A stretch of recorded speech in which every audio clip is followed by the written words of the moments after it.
Welcome to the bird media. నేను మీ పవన్ కృష్ణమూర్తి. తిరుమల పరకామణి చోరీ కేసులో ఎవరైతే సాక్ష్యాధారాల ముందు కేసు నమోదు చేసి ఫిర్యాదు చేసి చెప్పారో వై సతీష్ కుమార్ అనేటువంటి వ్యక్తి అకాల మరణం జరిగింది. అది అనుమానాస్పదంగానే ఉంది తప్ప అదేదో కావాలని చెప్పి అతనే వెళ్ళి తను జాలించుకున్నాడు అనేట్టుగా లేదు. ఖచ్చితంగా కుట్ర అనేది ఉంది అనేది మాత్రం బయటపడుతోంది అని అంటున్నారు.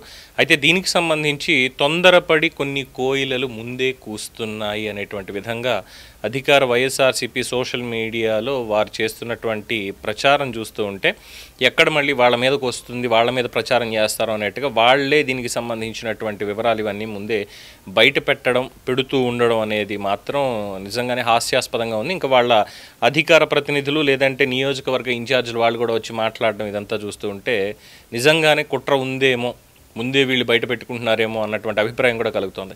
వైఎస్ఆర్సీపీ సోషల్ మీడియా అధికారిక ఖాతాలో వాళ్ళు చెప్పినటువంటిది సతీష్ కుమార్ది బలవన్మరణమే.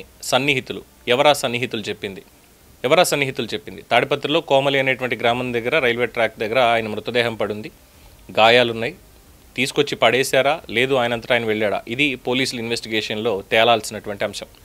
పోలీసులు ఇన్వెస్టిగేషన్ చేసి ఆల్రెడీ సిట్ అధికారులు ఇప్పటిదాకా విచారించారు కాబట్టి సిట్ చీఫ్గా ఉన్నటువంటి ఐఎన్ఆర్ కావచ్చు ఇలాంటి వాళ్ళందరూ వచ్చి దీనికి సంబంధించి చెప్తారు. అలాగే సిబిఐ వాళ్ళు కూడా దీంట్లో ఎంటర్ అవుతారు. సిబిఐ డైరెక్టర్ కూడా ఇందులో ఎంటర్ అవుతారు. ఆయన ఎంటర్ అయ్యి ఏం జరిగింది అనేది విచారణ చేస్తారు. విచారణలో బయటకు వస్తాయి. కాల్ డేటా కావచ్చు, గూగుల్ టేక్అవుట్ కావచ్చు, ఇవన్నీ అన్నీ బయటకు వస్తాయి. సీసీటీవీ ఫుటేజ్లు ఇవన్నీ బయటకు వస్తాయి. అయితే సన్నిహితులు ఎవరా సన్నిహితులు, అందులోనూ వైఎస్ఆర్సీపీకి మాత్రమే చెప్పినటువంటి ఆ సన్నిహితులు ఎవరు? ఎందుకు ఈ మాట అనాల్సి వస్తుందంటే మరణానికి ముందు తన గోడు వెళ్ళబోసుకున్నాడు అంటున్న సన్నిహితులు, పరకామణి కేసులో చంద్రబాబు సిట్ దారుణాలు, నిజాయితీపరులైన అధికారుల ప్రాణాలు తీసేలా అకృత్యాలు, గడిచిన 4-5 రోజుల నుంచి అప్పటి CA Jaganmohan Reddy, CA Chandrashekar, CA Satish Kumar, SI లక్ష్మీరెడ్డిలకు వేధింపులు, విచారణ సందర్భంలో చంద్రబాబు సిట్ నుంచి దూషణలు, బెదిరింపులు, వేధింపులు, విచారణ సందర్భంగా తాము చెప్పిన పేర్లు చెప్పాలంటూ ఒత్తిళ్లు, వీటిని తట్టుకోలేక సతీష్ కుమార్ బలవన్ మరణానికి పాల్పడ్డాడు అంటున్న సన్నిహితులు, తాము ఎలాంటి తప్పిదాలకు పాల్పడలేని తేల్చి చెప్పిన అధికారులు, అప్పటి టీటీడీ విజిలెన్స్ అధికారి నరసింహ కిషోర్ ఆదేశాల మేరకు చట్ట ప్రకారం నడుచుకున్నామని చెప్పిన సతీష్ కుమార్. ఈ వివరాలన్నీ కూడా సతీష్ కుమార్ సన్నిహితుల దగ్గర వాపోయాడు. ఎవరా సన్నిహితులు? వైసీపీ అధికార ప్రతినిధులకి లేదంటే నియోజకవర్గ ఇన్ఛార్జికి చెప్పినటువంటి ఆ సన్నిహితులు ఎవరు? సిట్టి దగ్గర ఎందుకు చెప్పలేకపోతున్నారు? ఇప్పుడు ఈ ఇన్సిడెంట్ జరిగిన తర్వాత అయ్యో ఇదిగో ఇలా జరిగింది అని చెప్పి పబ్లిక్ వచ్చి ఎందుకు చెప్పలేకపోతున్నారు? ఆ సన్నిహితులు అనేటువంటి వాళ్ళ పేర్లు లేకుండా సన్నిహితులు అని పెట్టేస్తే ఇది కవరప్ చేసుకోవడానికే ఉన్నటువంటి ఇష్యూలో ఉంది తప్ప వెనకాల ఏదో కుట్ర జరిగింది దాన్ని కవరప్ చేసుకోవాలి అనేలా ఉంది తప్ప నిజంగా ఇది జరిగింది నిష్పక్షపాతంగా దీని మీద విచారణ జరగాలని కోరుతున్నట్టుగా ఇక్కడ కనిపించడం లేదు అంటున్నారు విశ్లేషకులు. సో ప్రస్తుతానికి ఇదే చాలా హాట్ టాపిక్ అవుతోంది. ఒక పక్కనేమో పెట్టుబడుల సదస్సులో అందరూ బిజీగా ఉన్నారు. ఆల్ ద సడన్ దీంట్లో ఇది జరగడం అంటే నిజంగానే కుట్రపూరితంగానే ఇది జరిగింది. స్వామివారి దగ్గర ఈ చెయ్యకూడని అకృత్యాలన్నీ